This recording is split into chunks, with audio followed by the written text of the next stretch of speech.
For generations, people have been using the wind as a means of propulsion.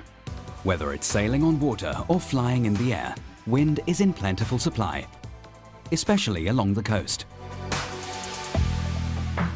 But it's very difficult to store power from wind. That poses a problem when energy resources are scarce. Audi is presenting a solution with its power-to-gas concept and is embracing climate-friendly motoring with a combination of CO2 and wind power.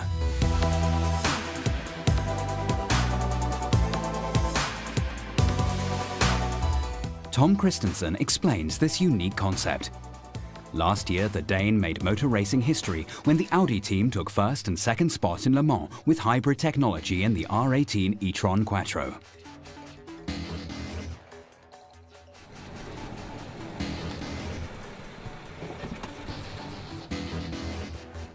We're here in Werther in Lower Saxony, Germany.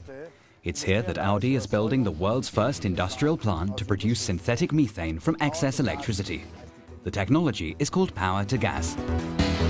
The carbon dioxide that we need comes from this biogas plant. The feedstock comes from agricultural waste.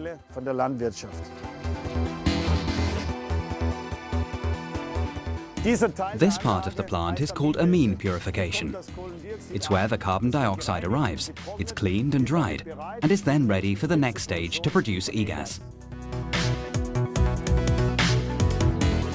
But before we see where the carbon dioxide ends up, let's just first clear up another question.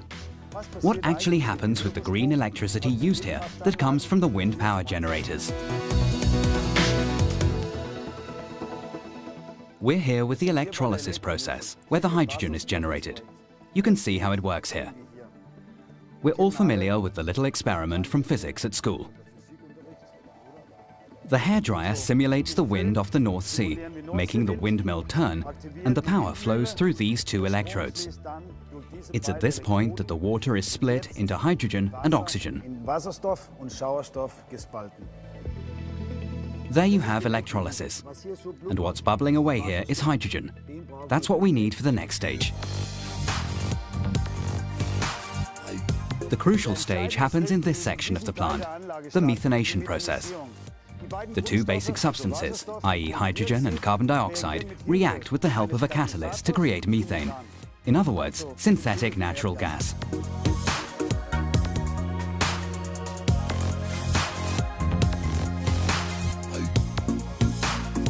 Here the e-gas is fed into the gas network. That way you have access to enormous storage capacity.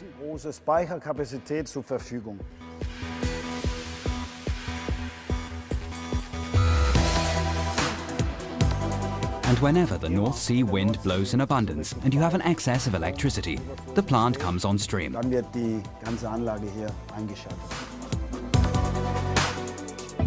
That reduces the load on the power grids. Yet another advantage of the Audi e-gas project.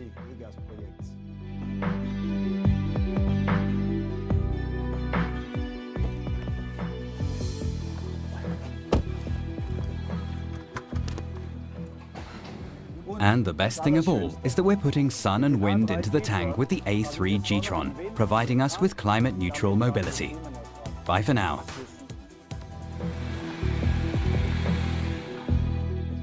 Audi is moving up a gear when it comes to sustainable mobility. Anyone buying an A3 g-tron can enjoy 100% climate-neutral motoring. The car's consumption is recorded by means of a fuel card, and Audi replaces the consumed gas with e-gas.